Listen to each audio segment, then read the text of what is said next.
Okay, it looks like we're about to start game 3 of our best of 3.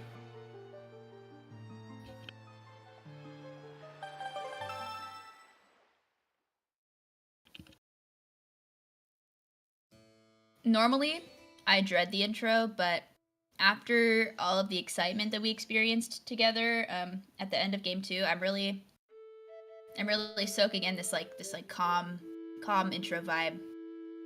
No inputs, no gameplay, just vibes.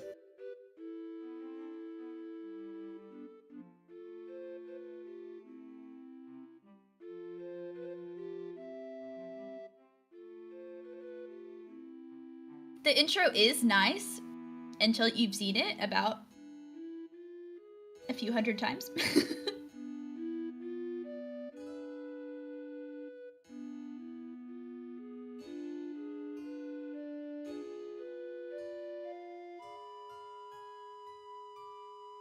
We do, however, this is a recent occurrence. It's like a few months ago. We voted to allow skipping the intro, actually.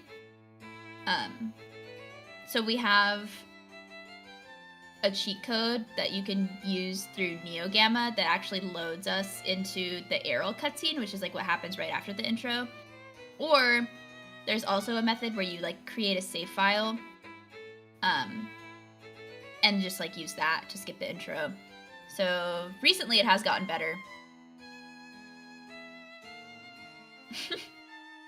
But for the sake of consistency for the tournament, because there's like multiple like methods of like skipping intro, we just like decided for the tournament just to have runners watch intro.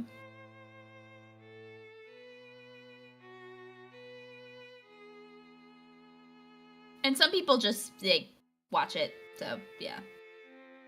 Keep it simple. Exactly.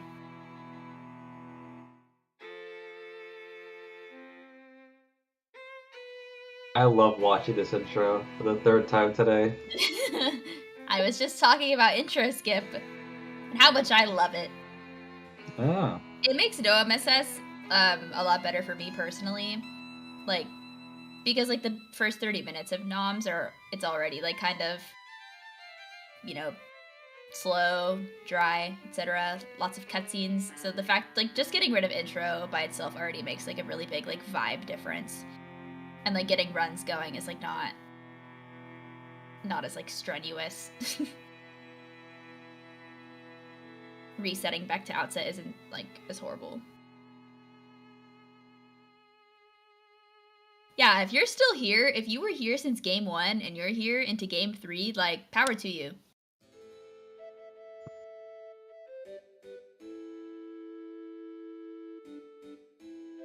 Even I only tuned in about like halfway through game 1. Because I was sleeping. Wow, not a real fan of WaveCrash then. Hey, I had to set my alarm to be awake for game 2, so I think I'm a real fan. I don't have to set an alarm because my cat is my alarm. He wakes me up at 6:30 every morning. Knows you have stuff to do. No, he's just an annoying brat that wants to go outside whenever he wants. Which, it's a good thing you told me to step up and take a break, because I walked away from my computer and I said, oh, my cat's been outside since before game 1. Oh my gosh. I mean, he's an outdoor cat, so... Okay. You know... Wait, no, do you think, like, I just kicked an indoor cat outside? Like... Listen, like, I don't know anything about your cat's life, you know? I'm just glad that he's nice and warm inside now. I mean, he has, like, a big fur coat. He's fine. Yeah. Like, when I let him in, he wasn't even, like... Like, normally if I keep him outside for too long, because I forget, then he'll, like, yell at me. But this time, he didn't yell at me. He was, like, taking a nap outside. So he's like, what? Oh, yeah, I can come in. He's vibing. Yeah.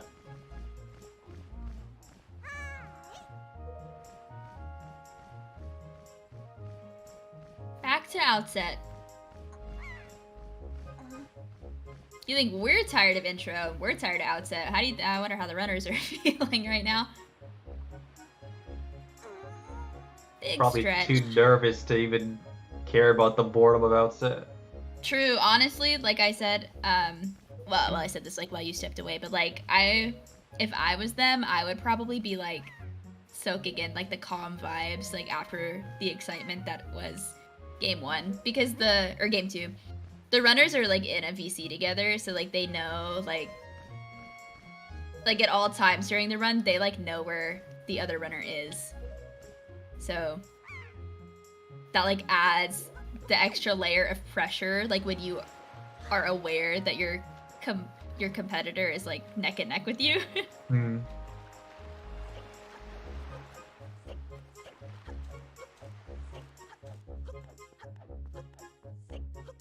But for now, we just get to roll again.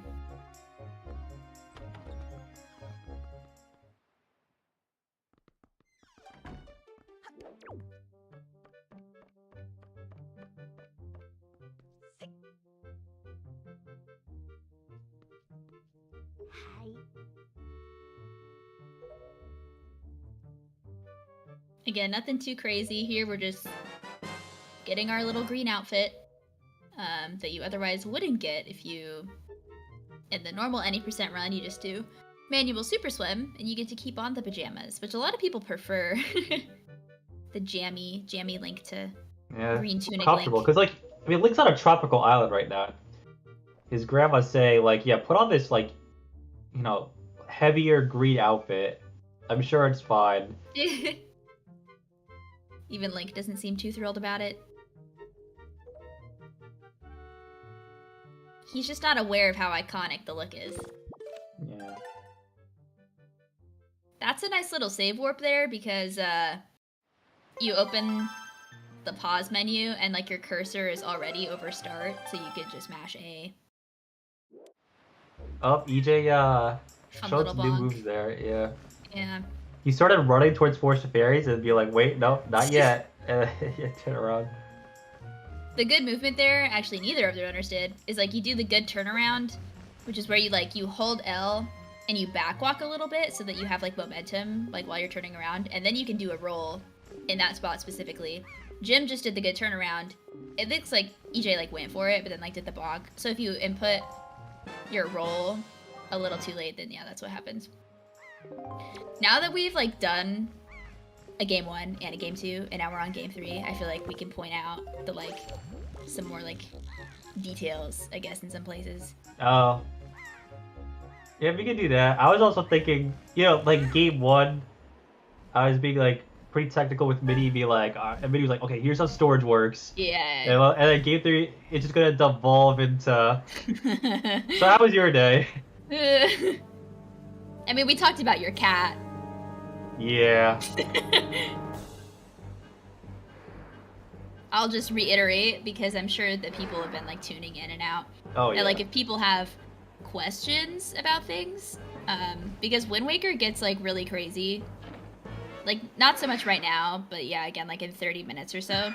If you guys have questions, like we would be more than happy to elaborate on things. Because like what'll happen is like the tricks happen like so fast in succession that like we'll be still talking about like one trick while the runners have like already gotten to like the next trick, like while we're still explaining the thing that happened before, you know? So yeah, that's the funny thing about commentating this category. It's like, yep, for a half hour they're gonna do a casual playthrough with a few like speed ups here and there. Right. And then it's like, okay, they got the Wind Waker and they're about to do like 10 different things at the same time. We can't explain all of them, but yeah. Yeah, like right now, like we're really chill, but later it's like, oh, there's so much happening. Yeah, so they're gonna get storage, and storage would, oh, yeah, that's a double storage. Oh, yeah, the chest storage, or the super. Oh, now we're swimming. Oh, it's dark.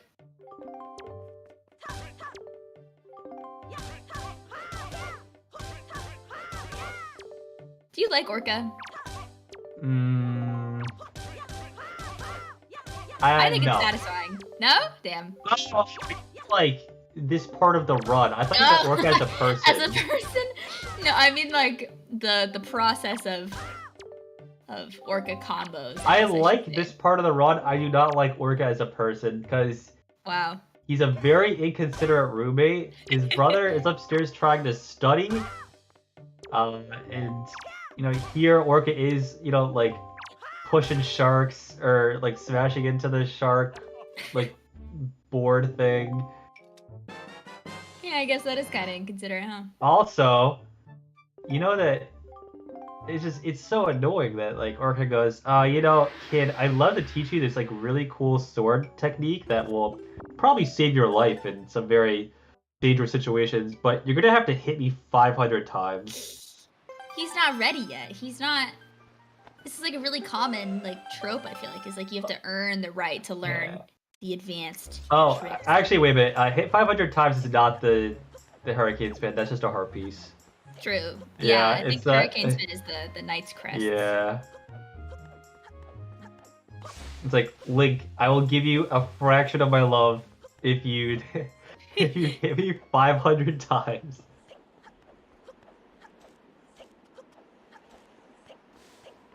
Have you ever fallen through this board? Yes.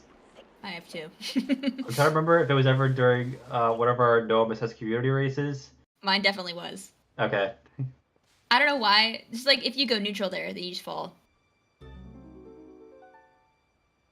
I don't think it was during a race. I think it was like a long time ago. Like I fell through the board and I'm like, oh god, I hope I don't PB with this, and then I did.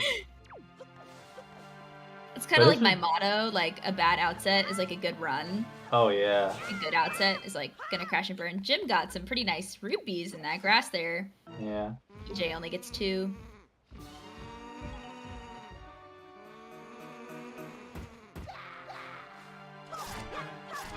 That fight. EJ messing it up too. Man, yeah, nobody's hitting their Bokoblin combos today. I think they're getting tired. They're like, it's game 3. Hey, I get it. I'm done playing this game. I just want to win. I almost wonder. I don't like wish this upon any of the runners, but I almost wonder if we might see like some more quirky things. I'll use the word quirky happening in this run. I don't know what that means. Maybe oopsies on a larger scale. Oh, you mean like they're gonna mess up? Maybe, I don't know. So now it's like I feel like now at this point in the best of 3 is like, it's like a competition of like mental toughness. Like, can you stay focused? Like, can you continue to be focused for like this next hour or so? Like after having already done 2 runs. Well, like both of them, I feel like Jim especially is like accustomed to like doing long speed runs. So we'll have to see. But like to repeat a run 3 times in a row, that's a little different. Yeah. EJ is pretty accustomed to long runs, like 100% all figurines. Ah, yes. The 20-hour speedrun. Yep.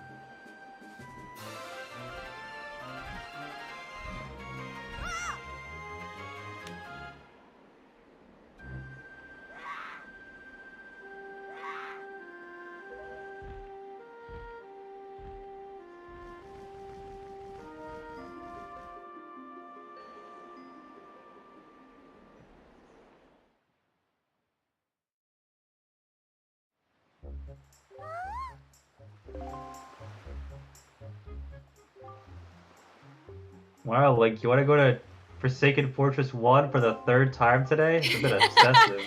Whoa, you're kind of crazy today.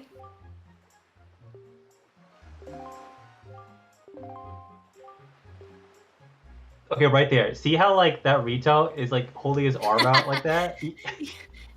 Yeah, that's the let him cook meme right Yeah, there. yeah. I can see it. I mean, that's literally what he's doing in this cutscene. He's, like, telling the pirates to let Link cook and take him to Forsaken Fortress. True.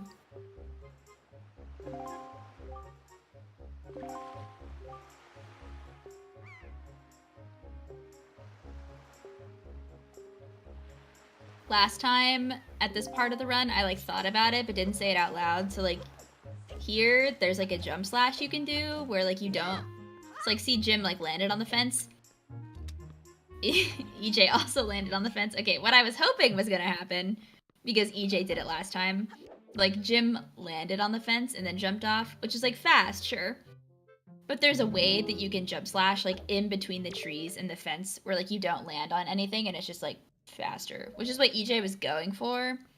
But, you know. EJ got a game 1. Did he get a game 2? I guess he said he did. He got a game 2. And yeah. I was like, oh, neat.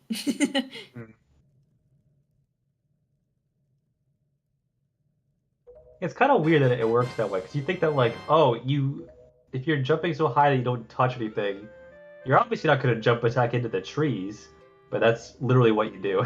Yeah, like you angle yourself toward the trees a little bit, I find is like what makes it work. And then like you're going toward the trees, then it like pushes you back. I don't know.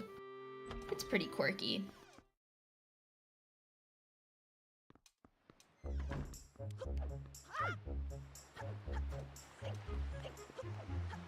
Both are going to get a sub 16 outset. Pretty clean. I don't think anybody got quick parry, and, you know, Forest to Fairies, like that fight probably could have gone a little better for both runners, but, you know, still, overall, decent movement.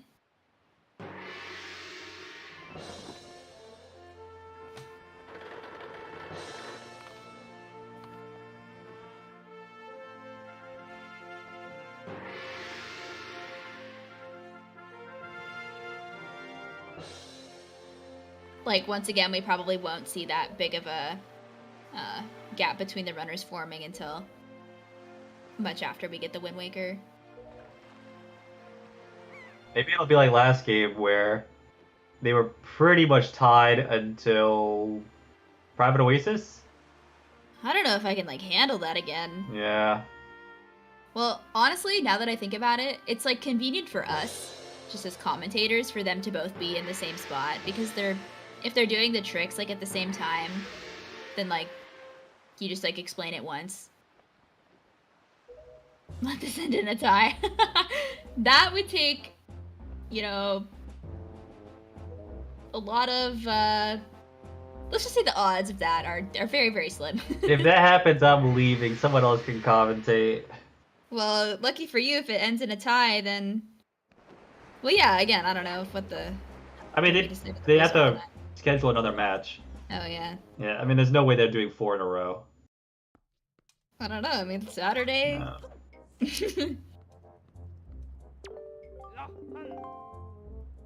Once again, hello, Nico. So you're the only person in existence to get the Nico crash? Is that what you're saying? Well, to get the one where he doesn't jump off the switch. The one that multiple people have gotten is on the rope. On rope, yeah. I see. It's just a fragile little game, you know? I do find it really surprising that, like, no one has gotten Nico Crash since me 5 years ago. Unless there was, like, someone wasn't streaming and... Or, like, they were streaming and no one was around, you know? Yeah, I don't know. I'm sure it's happened to casual players, right? They're just, like, they're trying to play the new Zelda game came out, like, way back in 2003. Like, oh, I can't wait to burn.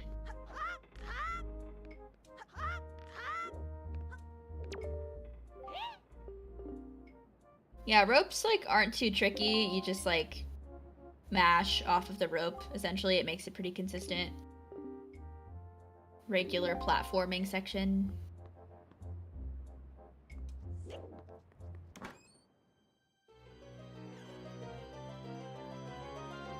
Do you happen to remember when you got the crash, was your, like, Wii on for just, like, a long period of time, maybe, or something? Or, like, the game was running, or... Are you asking me about the state of my Wii on that one day in 2018? Well, I don't know. Maybe if you have, like, a habit of leaving it on or something. I definitely did not have a habit of leaving it on, because I mean, I don't do that today either. Yeah. Yeah, I mean, I was just... I mean, back then, 80% was a lot longer, so I was just, you know, booting up my one run for the day. I was not going to really do more than that, and that's what happened. Did you continue, like, after that to do attempts? I don't think so. I think I just stopped. take the L and go. No, well, I mean, it wasn't really an L. I was like, all right, I'm done. And then I posted a clip in the Wind Waker Discord, and then Demon followed me on Twitch. So it was a pretty W day. Mm.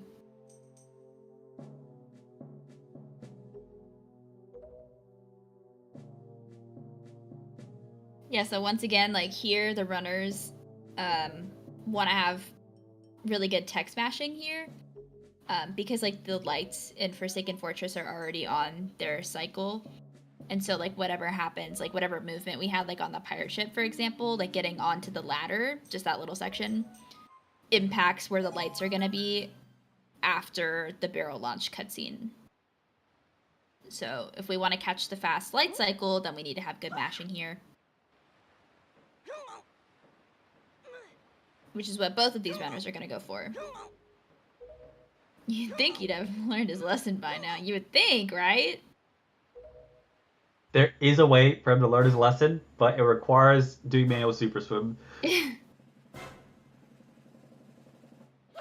So like, if you're able to have storage, which you pretty much just you need Wind Waker for, or you know, a bottle of forest water, but let's just say Wind Waker. You give yourself storage, and you enter this cutscene.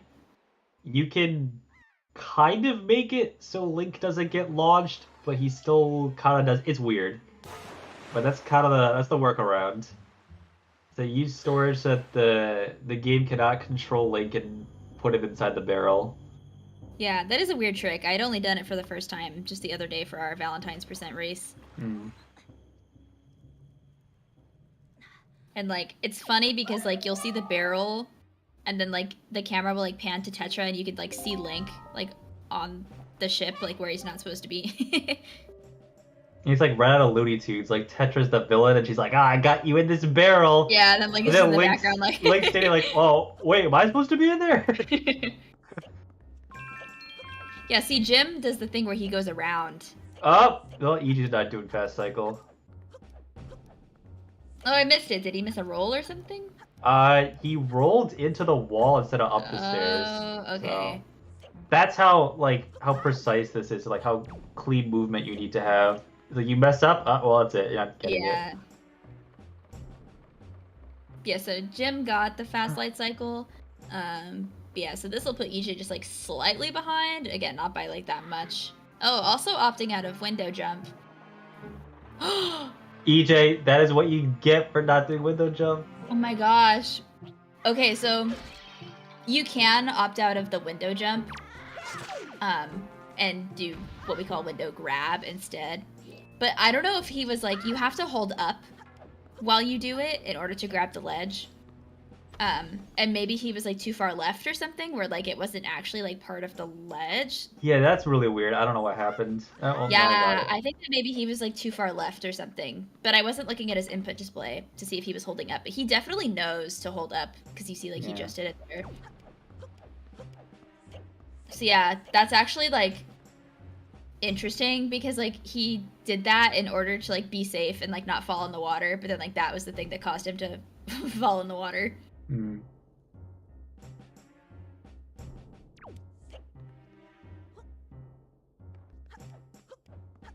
Here we don't like manipulate the bokoblin, but like we want the bokoblin to like give us that second attack so that we can easily like quick spin him off the ledge. It's like a minor thing. Sometimes he'll just like decide not to do it and it's like really annoying. Sometimes if the bokoblin doesn't cooperate, you just pick up the pot and throw it at him and he flies off this side. It's very funny. That too. There's like movement to like make it more consistent, but you can't, there's nothing you can do that will like guarantee you the like second attack.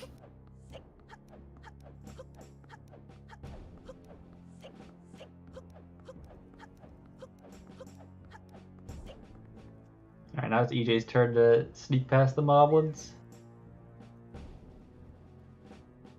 Every time I enter this room, like my heart rate just like, I can just feel it increase by so much. It's so stressful for no reason.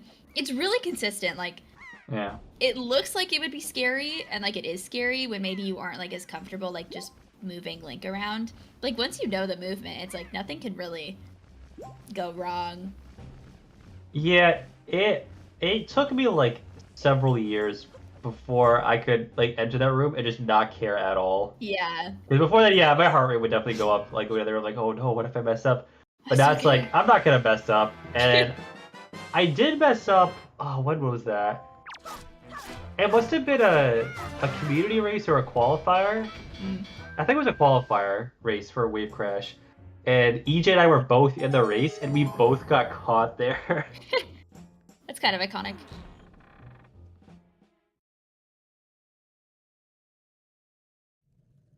And here we just do a little bit of quick sidling.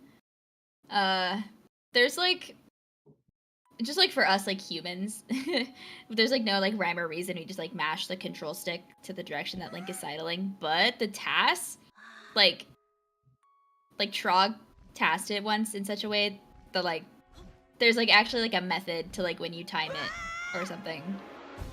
So it's like more technical than you would think it would be.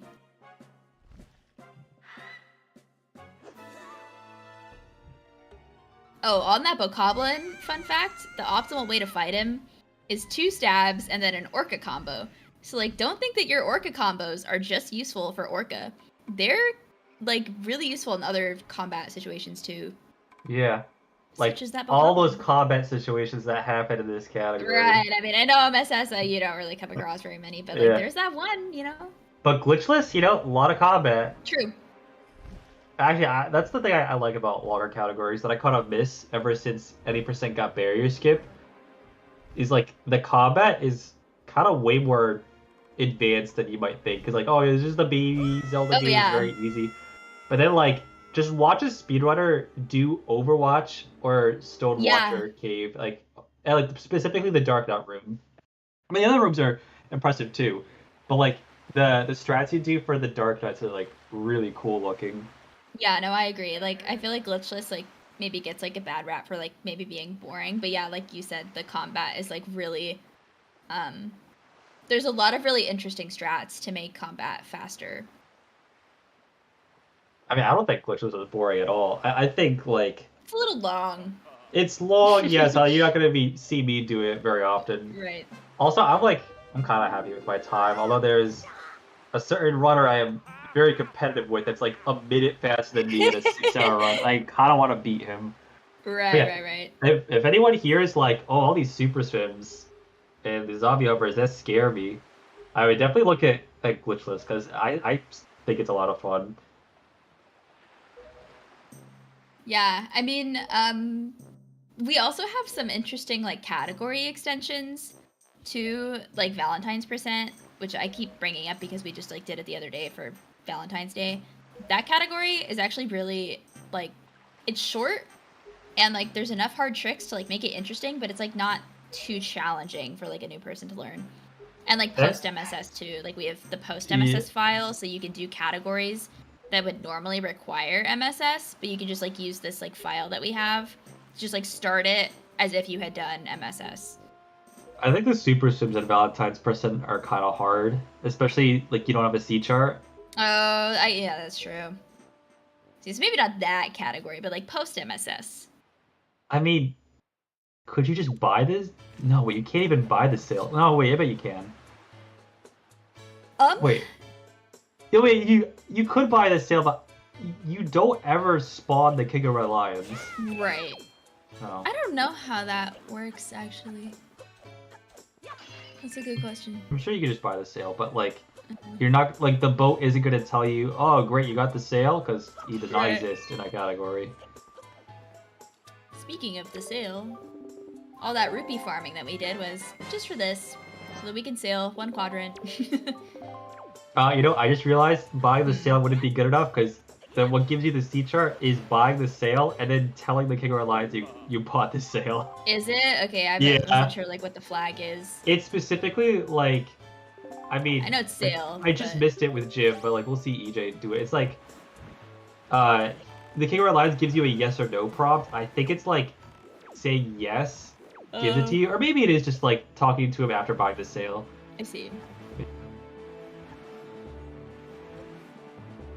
But it definitely involves like talking to him, so you cannot buy the sale in Valentine's percent unless you want to take a Yeah. No, wait, now it's getting too complicated to even talk about. I think like you just can't get the C chart. Yeah, now Jim is doing some sail jumps.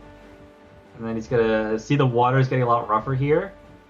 So like the way this game loads in water is the simpler, smaller islands like Paw Print, there's really not much going on. It's like pretty tiny island, there's like this tower, this beetle. But it's not really intensive on your Wii or your GameCube to like load this in. So you can make the water like more realistic and bumpy.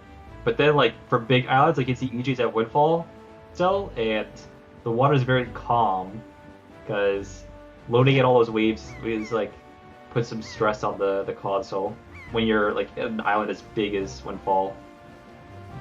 Huh. I And you never see- realized that like that was the reason. No, yeah, Nintendo, like, especially for these older games where they're kind of limited by hardware, Yeah. like, they do a lot of stuff behind the scenes you don't really think about to, like, Yeah. Optimize it. Like how, you know, none of the cutscenes are videos. Well, one of them is, right? But, because, like, videos take up a lot of space, versus in-game cutscenes don't take up any space. It's like, the space it takes up is, like, the code script that, like, does the cutscene. Like, move like here, then do this, to do that, versus like a video, which takes up a lot of space. Right. Also, I think it's interesting, like, Jim... It's like here EJ is sail pumping, but like earlier we talked about sail jumping, where like... And Jim did it a little bit, where like you pull out the sail and then you jump. It's actually optimal to like do that when the water is wavy. Like if you do it at the top of a wave, because like if you have more air time, that means that you're like retaining that speed for longer. So that's actually the fastest way to sail. But like sometimes it can be slower if you like time it at like a bad time in a wave. Then if you like hit the next wave, it's like, oh, your speed is all gone. So finally our first instance of storage for this run. So you want to store Coral's text, and then get storage again. And well, yeah, he just got it first try. Wow, Jim just got that so fast. Which is like, I think both of them have been kind of struggling with that double storage the last two games, so to see Jim get it that fast, it just kind of shows me that, like, he's probably not that tired. They're warm. After doing 2 full games. He's just like, Yeah. yep, you know, just, you know, play Wind Waker. I'm all, like, if anything, he's getting more warped up. He's like, yeah, I got that PB. Now I'm gonna keep playing even better. True. Oh, okay, well, Ooh. that was a little scary, but yeah, it's fine. It's fine. Jim is cooking. Don't worry. Let him cook.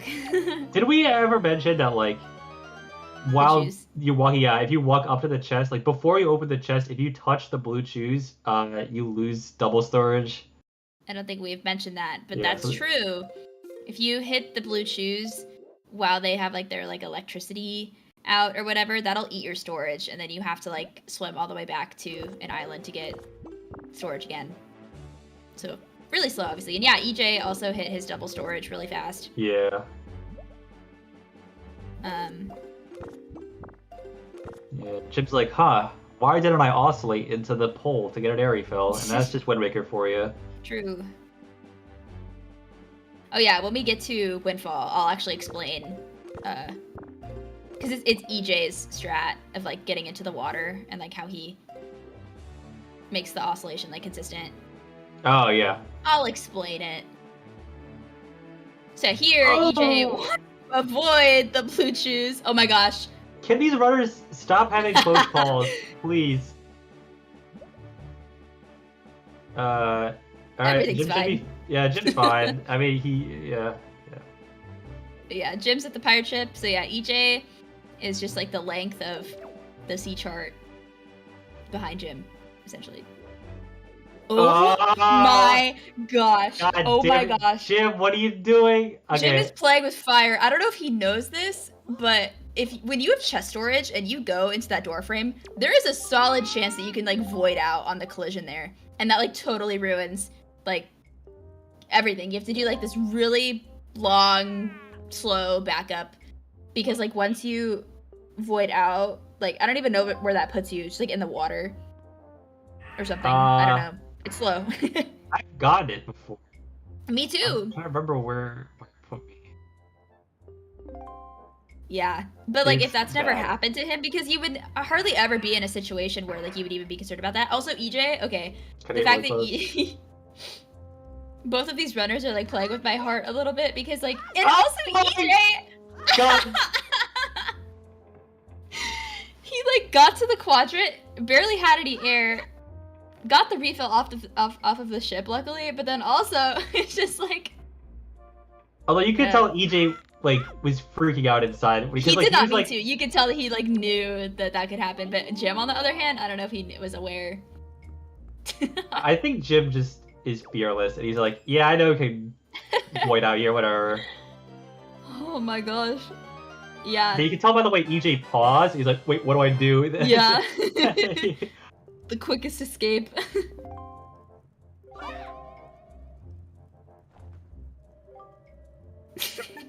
I'm sorry, I can't believe they're so like. I feel like Jim and EJ are like kindred spirits like during these runs because I feel like a lot of like similar things are like happening to them. Also, EJ missing like the first like cycle of the rope, so that's okay because there's this like cute little backup that you can do. Just climb up those boxes and then just like start from here, and it's like fine. And you want to like wait till this rope swings back toward Link before you can grab onto it. Oh yeah, and like here we're doing like a let go and a re-grab there. You'll see EJ do it again. Oh. Or he... Yeah, there we go. Oh, that was so fast. I don't think Jim did the setup you were talking about, or did No, he? EJ's gonna do it. It doesn't look Okay. like Jim does it. But I know EJ will do it because it's EJ's setup. Oh, yeah. Yeah, that EJ, he's pretty good at making setups, except for what he... Oh, wow, that was an insane air refill that Jim got. He was probably a little surprised by that. Yeah, see, because the way Jim does it, he just kind of is like, oh, I'll just get my refill when it seems convenient, you know, which is fine, because, like, Jim is experienced. Like, both these runners are, like, experienced enough to just, like, do that. Yeah. But there is a way to make the refill happen at a consistent time.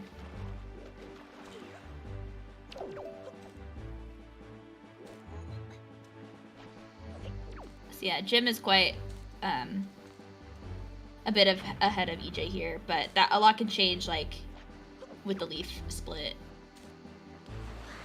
Alright, I'm watching, so... Okay. Well, first Well, he has to it's get not- double storage. Yeah, he has to get double storage first.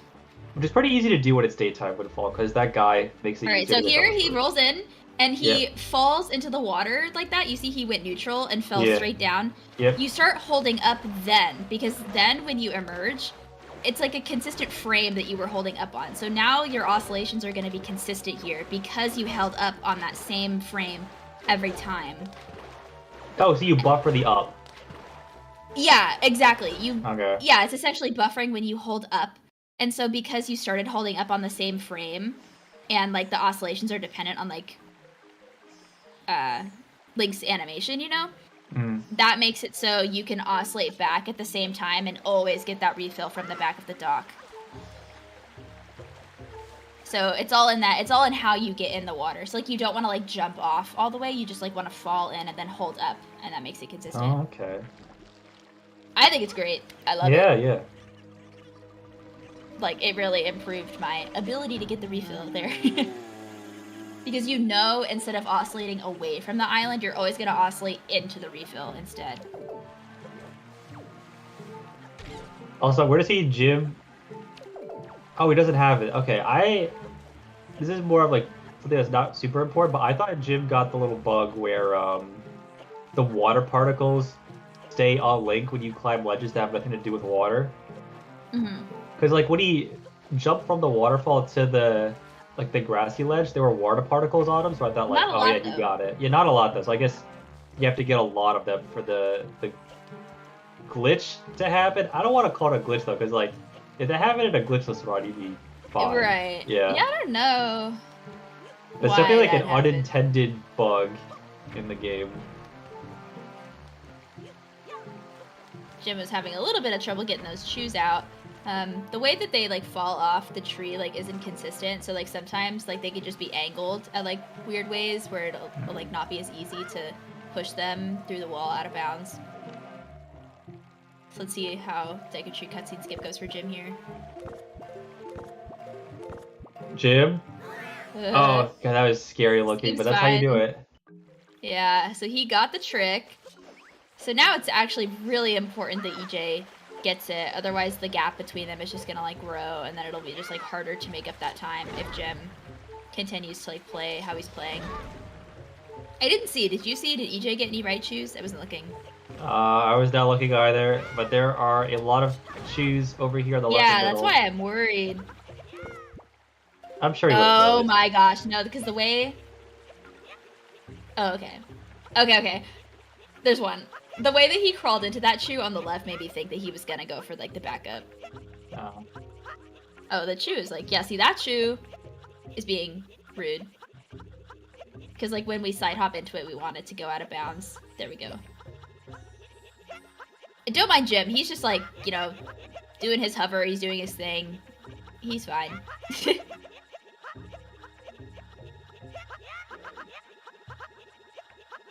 This looks fine on EJ's side. I think it worked. Yeah. Cool. That's good. That was important.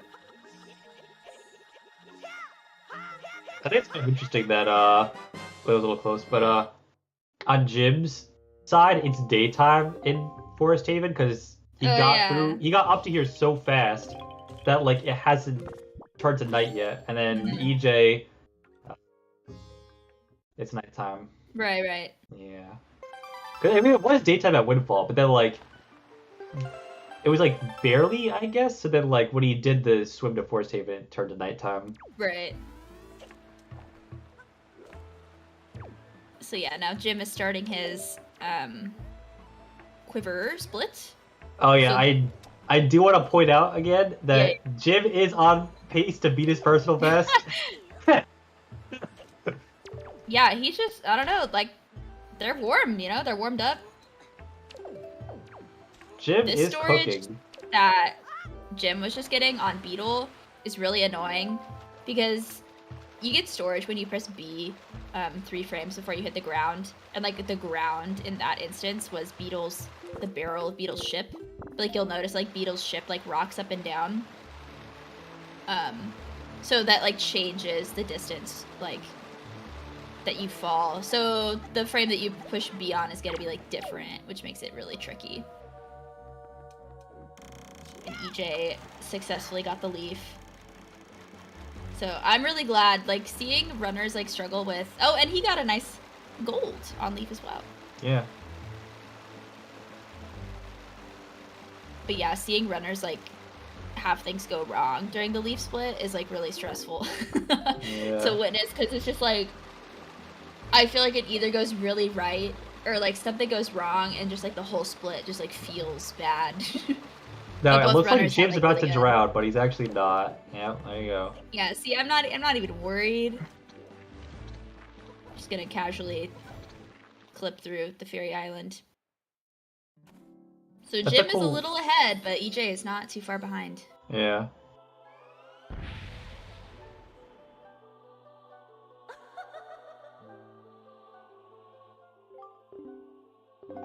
So it's kind of like, I mean, like, both runners would make this look kind of easy, but charging a super swim near all these rafts and the submarine's kind of scary because it's very easy to bump into one of them and then you lose all your speed. Oh yeah, it looks like EJ got, like, not, like, so unlucky. I mean, there's consistent ways, like, we jump slash into the water there at, like, the same angle from the chest, like, every time, so it, like, makes it pretty consistent, but still things can go wrong with, like, your oscillation if you just, like, get unlucky. That was a pretty good swim, though, even though we had to, like, waste, like, maybe a second outwards to just kind of rearrange where he was heading. Right. Just a couple extra little pauses. Alright, let's see. I want to count that as an attempt on Jim's end, so... Alright, that's 2. Yeah, this is peg storage. Sometimes you get it first try, and other times it's like, oh yeah, this is the hardest storage of the entire run. Alright, there we go.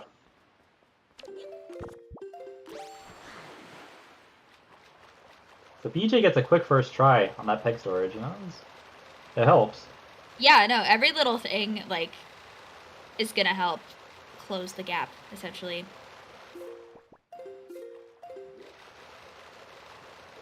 But like the more Jim like just like does things like well, the harder it's obviously gonna be for EJ to catch up. But this is Wind Waker, and a lot can go wrong.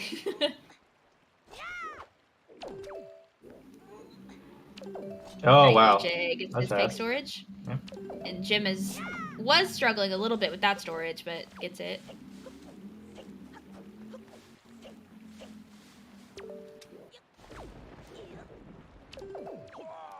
Oh, that was fast.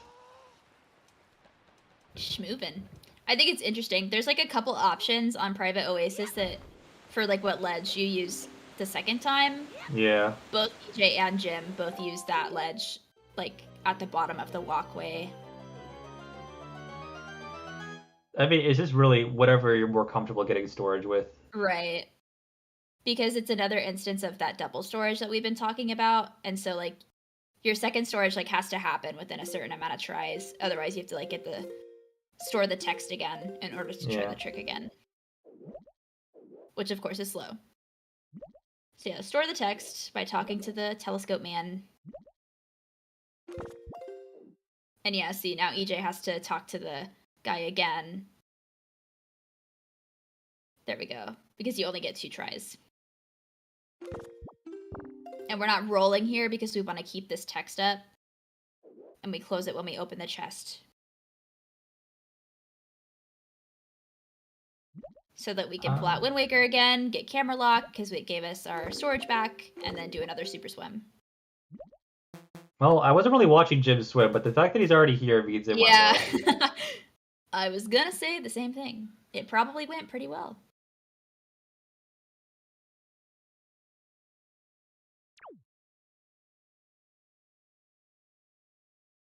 Alright, see how EJ's goes. You know, no one's really gotten trolled by having to swim up a reef. I mean, Jim kind of had... EJ, stop my fault. No! My fault. You did. This is your fault. I'm gonna tell him. No. After the race, oh my gosh. That killed his speed, huh? The EJ's a bot. He's gonna ban me from everywhere. Oh my gosh. You spoke it into existence. Sometimes it's just okay. It's like unlucky, and it's also low-key the runner's fault. It's like both. There's like ways that you can approach the reef that just keep swimming. Nothing wrong. Nothing here. Because we have chest storage, right? Yeah. So just because like that collision like makes it so Link is like more prone to like walk up things. We don't want to walk up the reef. We want to hit the reef just so we can get a refill. But what happened was just like because of the way that like Link collided with the reef, he swam up the reef and then it killed his speed, and that's really unfortunate. But what's important too is like EJ and a lot of good runners will like know where the exits of the reefs are, because like obviously you're oscillating pretty chaotically during super swimming, but if you know where the exit is, then you just like it's much easier to find your way out. So even though that happened to EJ, he was able to quickly recover because he has the knowledge. He still saved time over his PB. That's interesting. The same thing happened in his PB, but worse. Yeah, makes sense. I saw it firsthand. Also, the reef. Yeah, that's the reef for you. People say that, like, if you hit the reef with Link, like, perpendicular to it, that's, like, what can make it happen. So you want to be, like, oscillating parallel to the reef instead, and just, like, kind of, like, taking, like, air refills, like, at a slight angle can make it better. But it also just kind of happens. You know, we haven't really seen any runners fail Helm Rock skip. It'd be a shame if Jim were to you're really... I gotta make it even, you know? Yeah. It's only fair. Yeah, I mean, EJ kind of recovered from swimming up the reef pretty quickly. So I think Jim failing Helm Rock skip is equivalent time loss. Yeah, I would say so.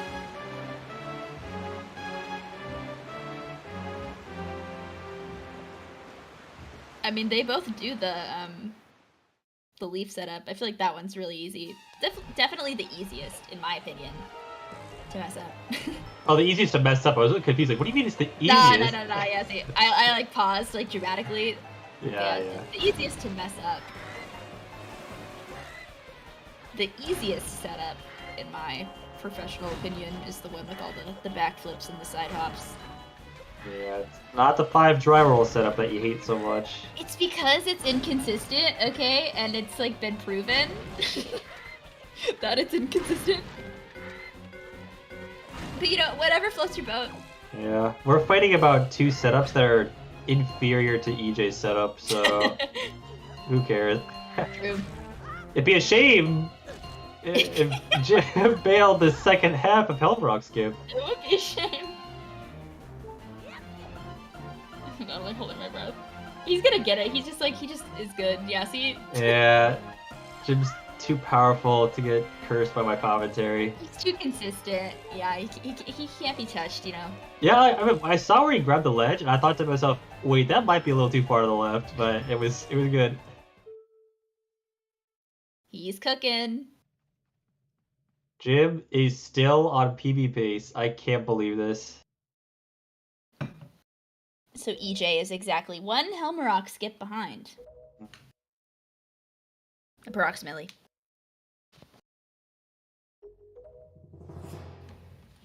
This kind of happened last time, too, in Game 2. Not by this much, but like Jim was ahead going into Hyrule, and then Jim struggled with barrier skip, and then EJ was able to catch up by having a clean barrier skip. We could see a little bit of that same energy happening.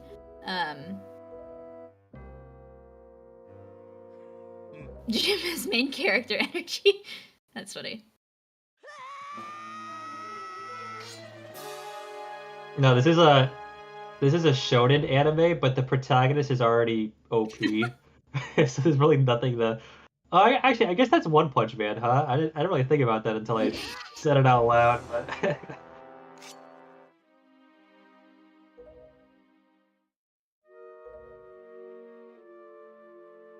So yeah, EJ does his cute little camera setup. Which is great. And look, he got it. It's so easy. Yeah, wow. I'll have to look into that. I've been like too scared to try the leaf setup for Helmarock because it just like, you know, seems scary. But like with that camera setup, I feel like that's like when EJ more consistent.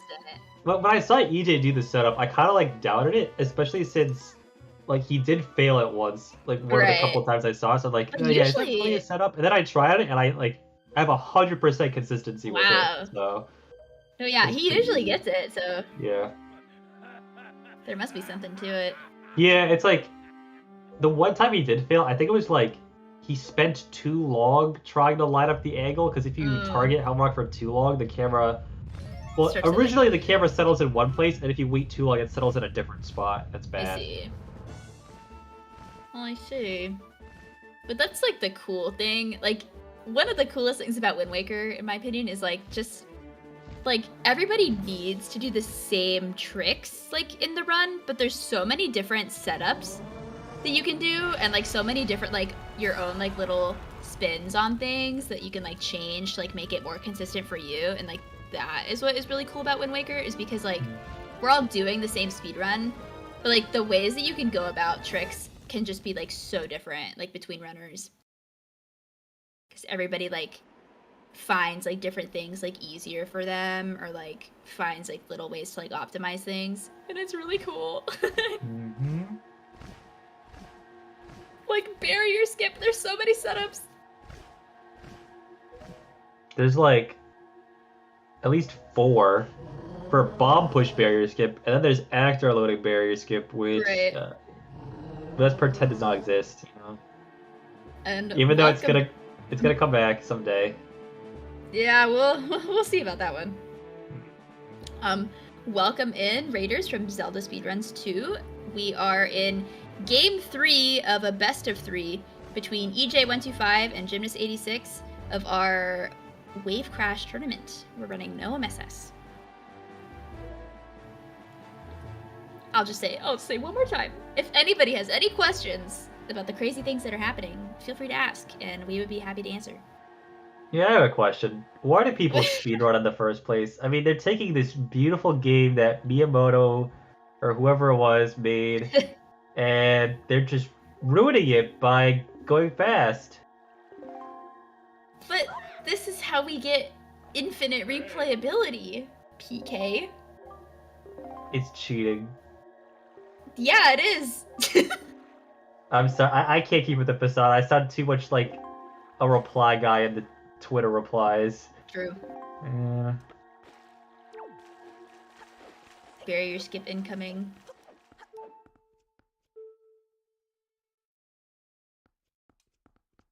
Just super swimming, more like super cheating.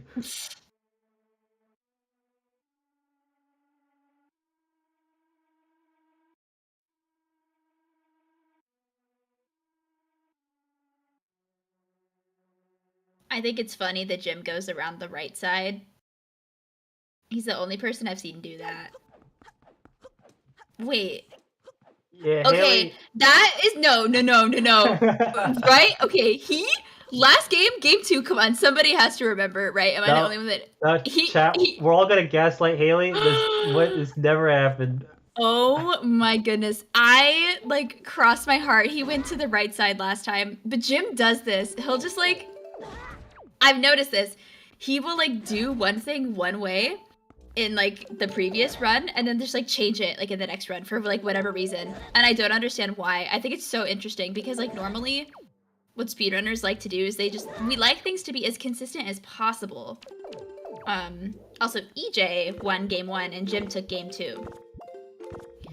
But yeah, like, just like little movement things he'll like change. And I'm like, why did you change that? Like, it's so like inconsequential things. Like right side versus left side, you know? But it's like humans are like creatures of habit and we like to do the same things. Like, in the same way. I don't know. I'm like making a big deal about this. Yeah, I think Jim mixing that up is the secret to him not getting commentator cursed. True, he's like immune. If he keeps tricking us, we can't curse him. I just think it's so funny. Like, what, like, for example, at the Watchtower, he will, like, dry roll sometimes, but sometimes he'll side hop. It's, like, it's just based on how he's feeling. Also, barrier skip, hooray. He had a little bit of trouble with damage cancel, but ultimately the bomb drop is the most important part, so. Oh my god, he's gonna save so much time, because, like, last run, when he beat his personal best last run, he's lost a lot of time to barrier skip, and then everything else went really well. So now he's gonna save a lot of time from last game. True. Like he's gotta be like, I don't want to say a minute ahead. That sounds crazy, but I mean he's. Oh my god, he's gonna be. He is more than a minute. He's gonna be really far ahead. Well, I mean he hasn't entered the tower yet. Wait, where does he split? Here. Is he on world record pace? Yeah. Yeah, he is. Oh my. Jim is cooking. Oh my. Are we gonna see 2 world records in WaveCrash? I have to say 2, because Vinny already got world record in a WaveCrash tourney race. Yesterday, right? Yeah, it was yesterday. Yesterday. Oh, okay, EJ getting a fast barrier skip. Got a quick barrier skip too. That's really good for EJ. And also good for us viewers because it keeps the race exciting. Yeah. Imagine being on world record pace and your opponent is not that far behind you. I know. I think that's like really cool about WaveCrash, like the tournament that we are doing. Is just like at the start of the tournament, like I don't even know what was world record, like maybe like a 115 or something. Yeah, 115. Let's go with that.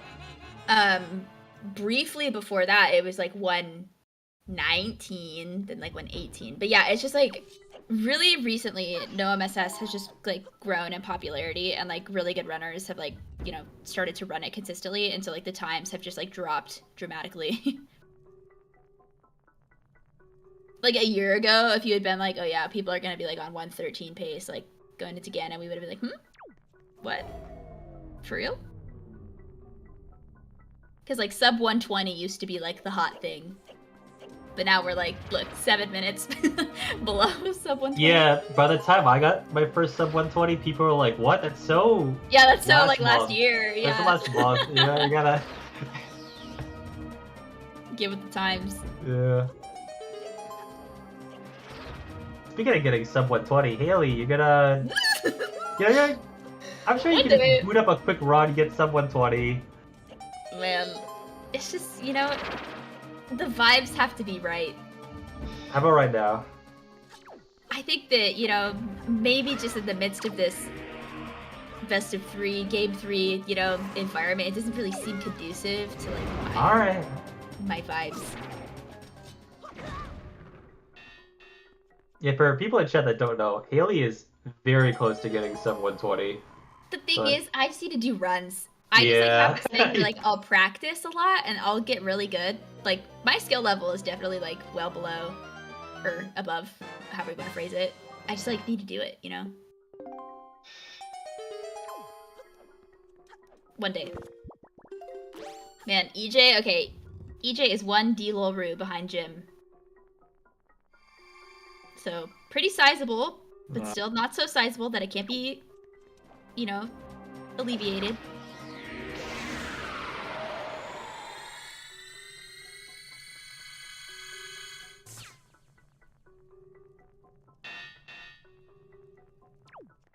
Too quiet. I just want to watch Jim cook.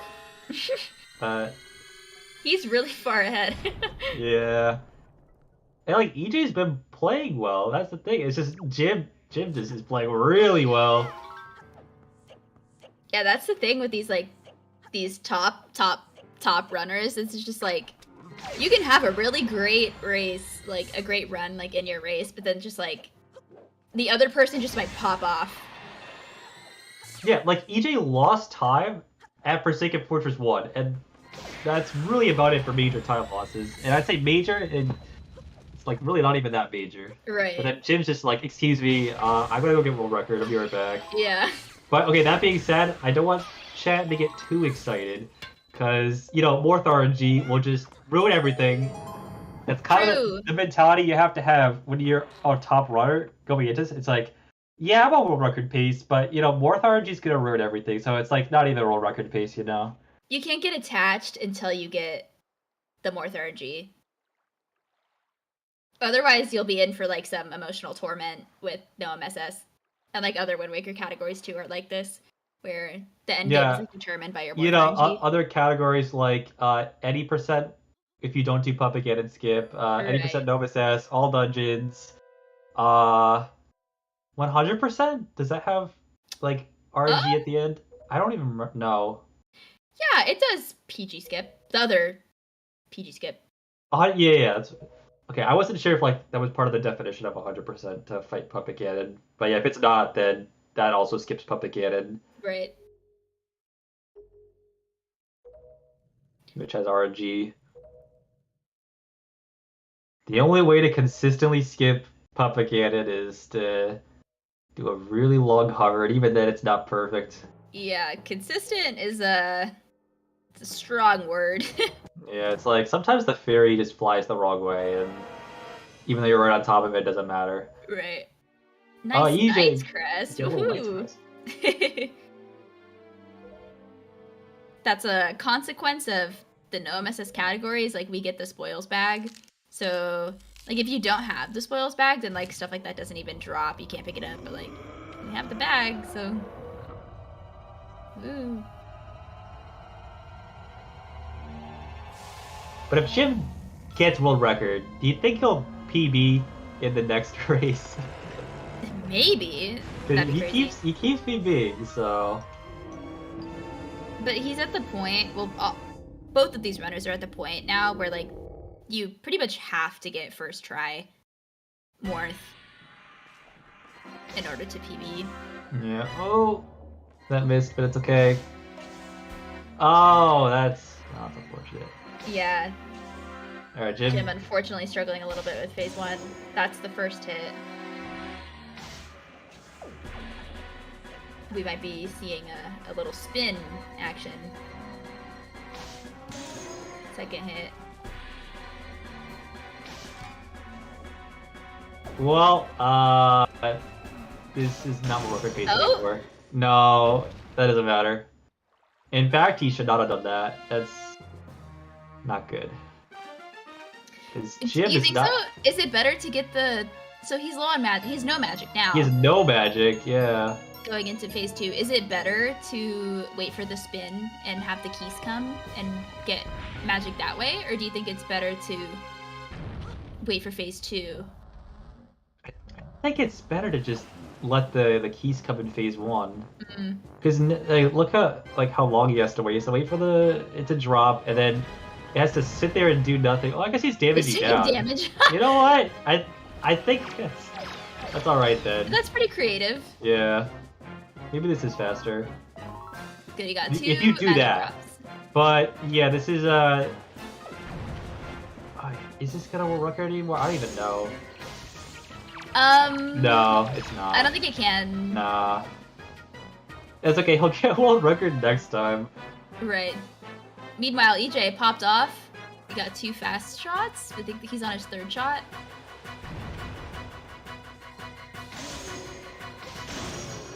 Jim hit Crip Shot, alright. EJ had a pretty solid phase 1.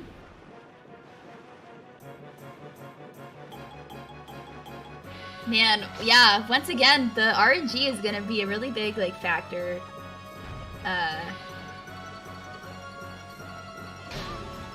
And, like, both runners go for the backup hover if they don't get the RNG. And so, like, whether or not they get healed by the fairy, too, is, like, another really big thing. Is the tail? Okay, I thought the tail was gonna be, like, out of bounds. Yeah, me too.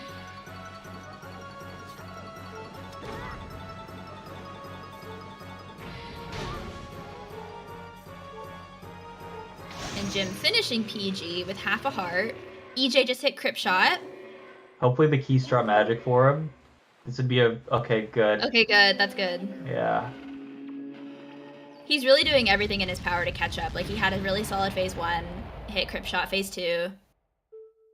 Alright, so Jim is not a world record. Oh my god. Oh no.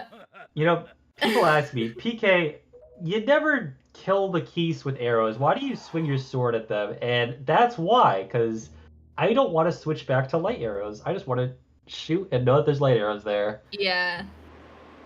I do that too. I don't like to have to switch back between the arrows. But anyway, Jim's like still a minute ahead of his PB, so he's not going to world record, but if he gets first try Morth again, he will PB again. Right. By a lot. Actually, more than he PB'd by last time. Oh, that was a cool shot. That was clean. Yeah. We got a race. Nice.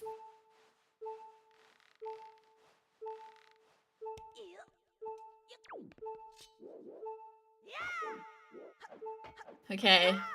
We're about to see our first instance of Morth RNG. What do the Wind Waker gods have in store for us today? Oh, okay. And Jim failed grapple skip, unfortunately. He can go for it again. This time, if he falls, he won't have enough magic to get back. Okay. He's fine. Buffers it.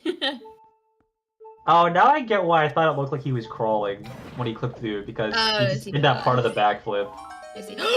Oh my gosh! Check the disc! Check the disc! Check his disc! I can't believe that. Wow! Oh my goodness! Oh, they are sitting in a VC together? They are, yeah. I'm sure they're like... Yep, they are, yep. Bopping off. I'm sure what's happening is Jim's like, oh, I just got first try. And then Edith's like, what? So calm about it, yeah. Yeah. Alright, well, these Morths are being super nice to him. He has been having trouble with this part. He had trouble with his PB, so it's not the end of the world. Right. So yeah, if EJ gets first try here, or he already did a try. Okay, but if he gets it here... You get second first try. Come on, come on, come on. No! Interesting, he's not even gonna go for the RNG again. Okay, going for the RNG a second time is faster. So he's kind of like doing... He's pulling out all the stops, essentially. Like... Yeah. If Jim wasn't this, like, far ahead, he probably would have done the hover. But yeah, going for the RNG a second time is faster than going for the hover. So yeah, this is kind of his last resort because, like, we all know that Jim is, like, really consistent with Ganon, so not a lot can really go wrong here for Jim, necessarily. Oh, did... I'm Jim? gonna blame you this time. Okay. I'm sure it's just, like, the heat of the moment. He, like, went to start the hover, but still had half a heart. So... Yeah, this is all your fault. Oh my gosh! Oh my god! We actually have a race now? Oh my god, oh my god, oh my god. EJ's The fact that Jim did that is actually so crazy. Yeah, Jim was about to win, and then... Yeah. Wow. Oh my gosh, and EJ just got the RNG, and he's at a quarter heart. Oh. Also, that Mort's in an awful spot. That Mort is in a terrible spot. I don't think he can save it.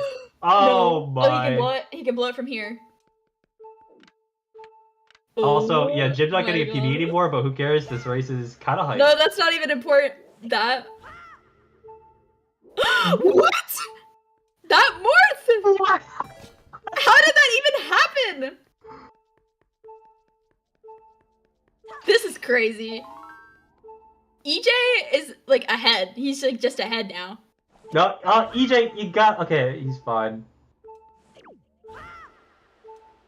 Oh my gosh. They're both, like, having the most, like, wild, like, movement with the Morths. Alright, that's a really good spot for the Morth. Jim went... I've done that before, too. Like, he went to start the hover, but was at half a heart. So you need to have a quarter of a heart when you go for the hover. Because you take a quarter heart from the bomb. Okay, lift off. Ugh, I can't watch. I would watch. Okay. Alright. EJ has to stick the landing. Yeah! Perfect. Oh my goodness! And he's gonna have a safety heart. He has the time to get it too, that's the crazy thing. Wow. EJ is ahead going into this fight, so... Yeah, that's kind of... we'll see what happens. But EJ's probably gonna win. I can't believe that. What a funny thing to happen, like...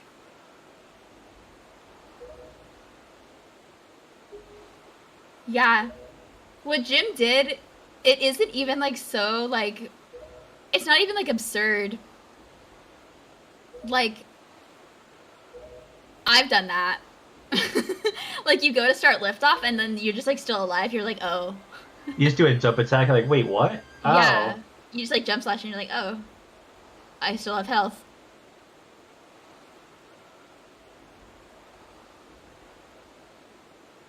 I can't believe... I'm sorry, I cannot believe what just happened. I don't understand what happened specifically when Jim blew the Morth up there for the third time. The third time. And it just, like, it jumped off the floor and, like, off the platform. I've never seen that before. It's not over. Like, it is really heavily in EJ's favor right now, but Jim is also about to fight Ganon. There's definitely some RNG in this fight, like, particularly the second phase. Yeah. Like, if, I'm sure maybe, like, some nerves are, like, coming into play, like, something could easily go wrong, or, like, you could, like, miss your parry, or, like, Tetra, or Zelda, whatever, it could be mean. Like, yeah, it's just, like, not over.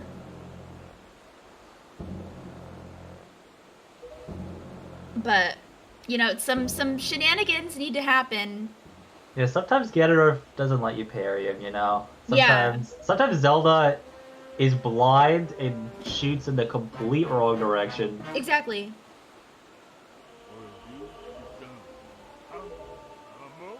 I'm, like, dumbfounded right now. The fact that, like, because, like, obviously that thing with, like, trying to start liftoff, like, happened to Jim, but also that Morth. I feel like that's the even more, like, egregious thing. Like, not because that's not even a mistake. That was just, like, the Morph physics being weird. Yeah. The fact that the Morph like was up on the platform, because I don't think that could happen if he was maybe moving. Yeah. I will have to go back and look at a clip of that, because if Jim was walking, then his fault, but I don't think he was. It's his fault. That's the thing. Yeah. I don't think so either. I'm just surprised. You know what I'm most surprised about out of all of this? What's up? The fact that when Jim was first setting up the hover, neither of us noticed that he was at half a heart. No, I mean, no one in chat noticed. Like no one noticed. But it's also normal to like damage down like while you're manipulating the boards. He was close to a quarter heart. It's not like he was at a heart, you know? He was at half a heart. Like out of the corner of your eye, like that looks like pretty similar to a quarter heart. I feel like that's not something like we would like think to check. I feel like, you know, you just assume that like when a runner goes to like start lift off, they're at a quarter heart, you know.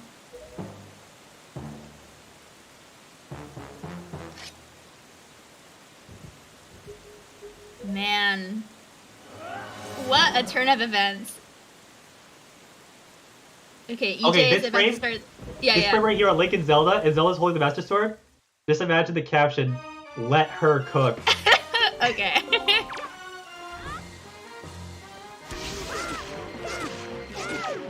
EJ's starting the fight. I'm scared. They're pretty good. He has 2 hearts. It's fine. No. Everyone's been cooking.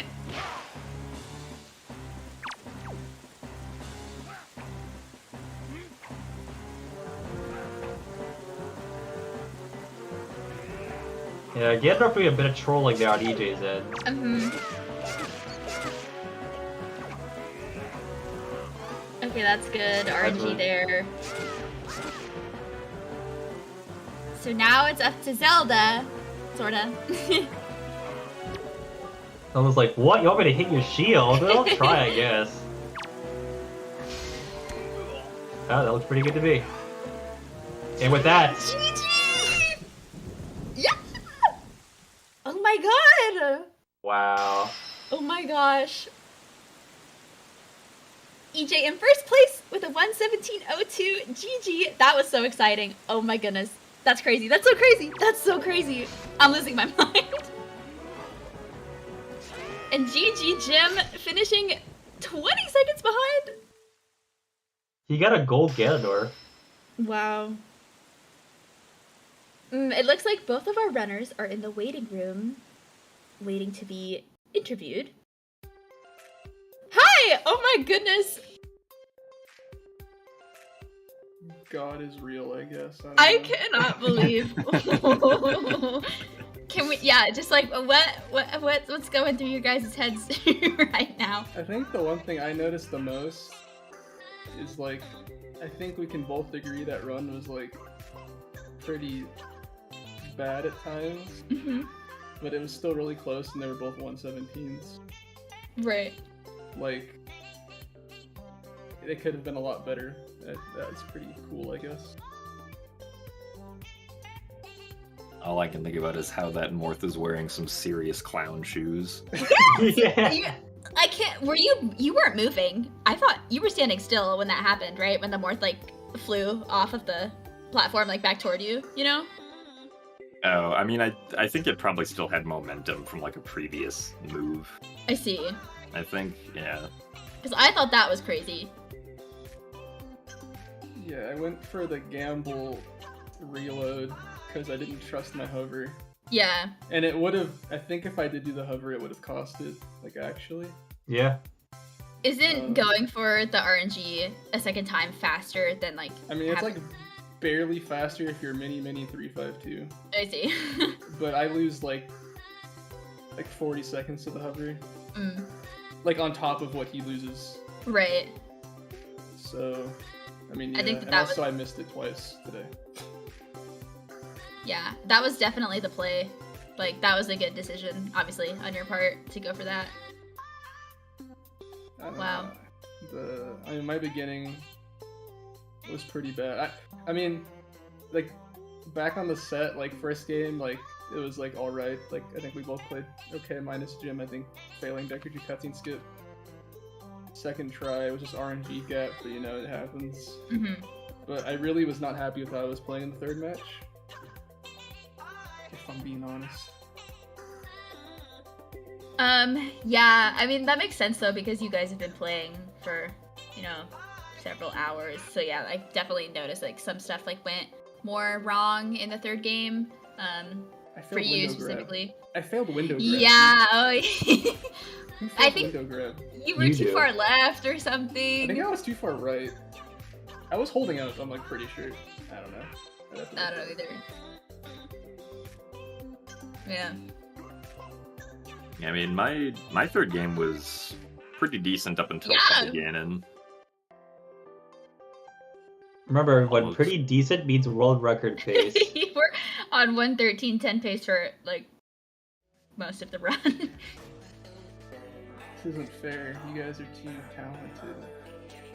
I have to.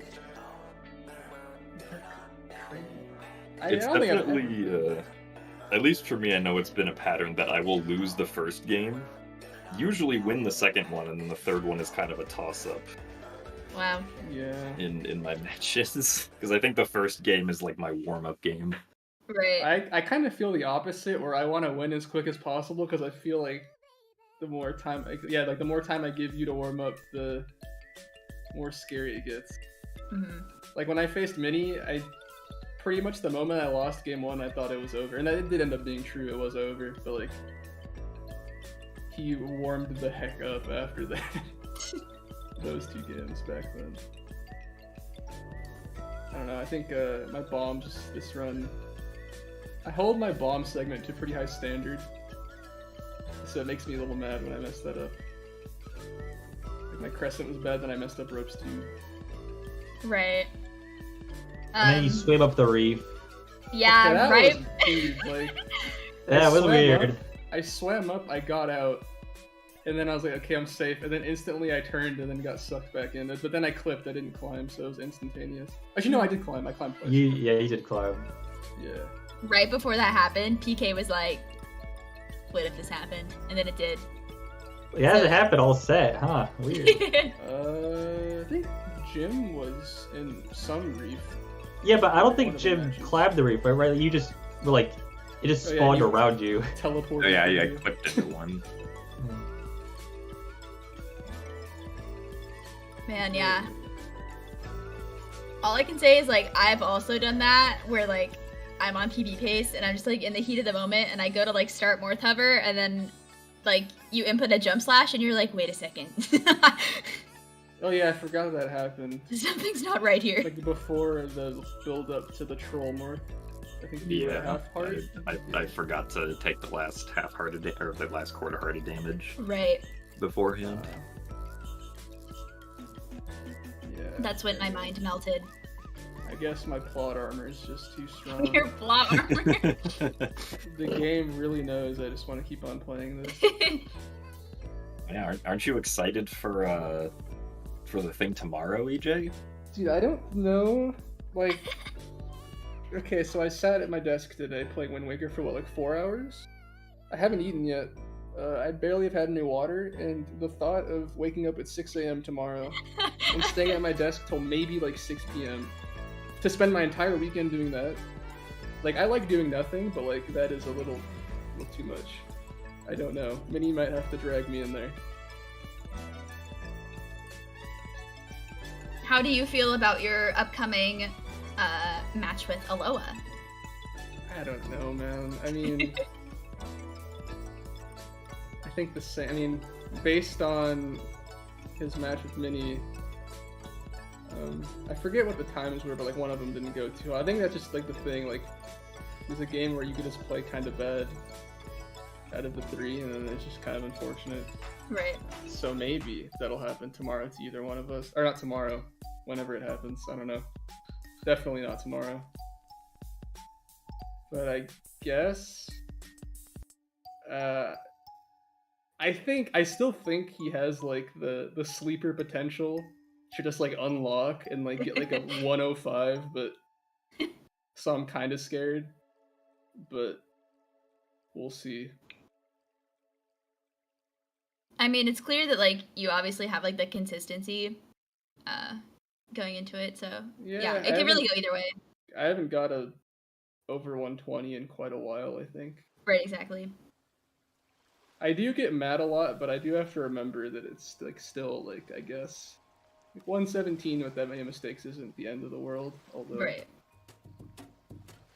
I do get grumpy. But luckily Mac was in there keeping us company to like joke around. Except he disappeared, I don't know where he went. That happens.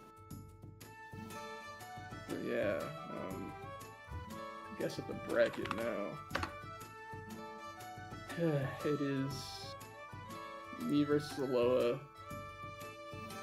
and then the winner of that versus me.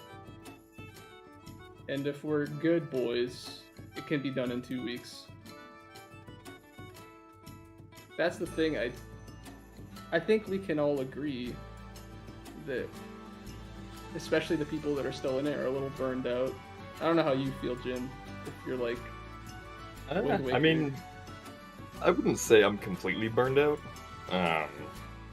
I do think that, like, the best of threes is maybe a little much. Yeah, I think next time we do this, maybe still best of 3, but not the entire time. Yeah. Yeah, I still think that, like, the best of 3 is, like, if you want it to be, like, truly, like, about, like, the runner's, like, skill, like, as much as possible, then the best of 3 is the best way to go about it for no MSS. I guess, yeah. Later on in the bracket. Personally, I was, like, when I lost game 2 to... Well, to be fair, I failed the hover, too. That probably was more of the reason why it was such a big hover. gap. Yeah, it would have been close, I think. Yeah. But losing to RNG there, I wasn't even that mad. It was just, like, I played good, and it just happened, so, like... Yeah. In a hypothetical best of 1, if that was the game, I wouldn't even have been too upset. I see. Unless it was, like, round 1 or something, then, yeah, I would... In a hypothetical tournament, I'd be kind of mad. Right. But, yeah... Yeah, I mean, even though it wouldn't make for as good of, like, a spectator sport, but, like, technically the best way to do this probably is something like a league where there's, like, 15 weeks or, like, 10 weeks of races or something, and, like, your 5 best times count. Or whatever. A 12-month tournament, and it restarts the moment it's done. But yeah, I mean... We're almost done. Almost. And you're in the money now. Yeah, I don't even know how much it is. Let's do some quick math. I think it's a $400 prize pool. Plus the mystery gift I haven't bought yet. Which will totally happen. I don't remember what the percentages are. Yeah, I don't know, but yeah, I don't know what I'll do with my millions and millions of dollars now. I think it's play like more Wind Waker. Yeah, 60. I think it's probably like $60. I'll buy an unbuffered controller. Man, I'm so excited. Who knows? But yeah, I do have to play more Wind Waker now. You brought this on yourself. Can never play TP, it's just impossible. Did EJ bring this on himself, or did I throw? Did you guys make some secret deals in that little VC that you were in? Maybe. I mean, I got $60. Means I can spend $60 to potentially bribe him. Me and EJ were discussing the conspiracy about how the head of the Twilight Princess speedrun community is hiding all the useful glitches. Whoa. That's real. That's not a conspiracy. So, now there's a target on my head. I mean, that's what you do when you tell a mod of the TP Discord about the conspiracy. Those people talking, they'll be gone by tomorrow.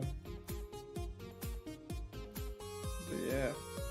Do you guys have any last thoughts on your races today? Like, a lot happened. There were 3 games.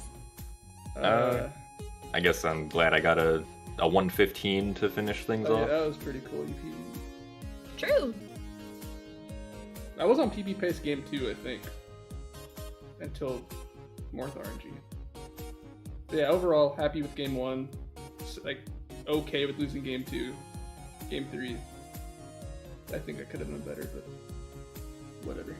Yeah, overall, you guys both played like really consistently, so you guys both obviously cranked out like really fast times all 3 races. So, GG's. Yeah, definitely GG's. I still haven't caught my breath after all of that.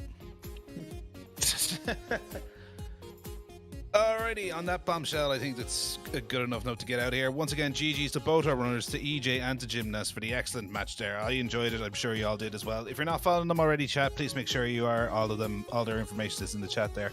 Thank you to Halcyon Haley, to Slam, and also to Minnie as well, who popped in earlier for a commentary. Excellent commentary all around for all 3 matches. Make sure you give all of them a follow as well. Yep, so they obviously scheduling needs to take place for the losers bracket finals and then the grand finals after that. So we'll bring you information on that when we have it. In the meantime, if you are interested in WaveCrash, can I interest you in Wing Clash? Coming up in about 40 minutes here on ZSR, we have got the Skyward Sword Any Percent Tournament winners bracket round 1 matchup between Jazzniks and Fireworks Spinner. So that'll be interesting for that. Or perhaps you might be interested in Lava Dash. That is the Twilight Princess Goron Mines RTA tournament last chance pool. That's going to be taking place midnight Eastern here on CSR2. And in the middle of all of that, we have got the Majora's Mask Randomizer Mystery Tournament Season 1 Grand Finals. There's no crash or clash or anything like that in the middle of that, I'm sorry. Between Pixel Shake and Dat Lost It, that's happening right here on CSR as well. All the information is on the schedule if you want to check it out. So yeah, be sure to do that. For the moment though, we're just going to sign off to send everyone on their merry way and let the next crowd get in here and get set up. Thank you all so much for watching. My name is Psychonaut and have a fantastic rest of your time zone. Bye bye now.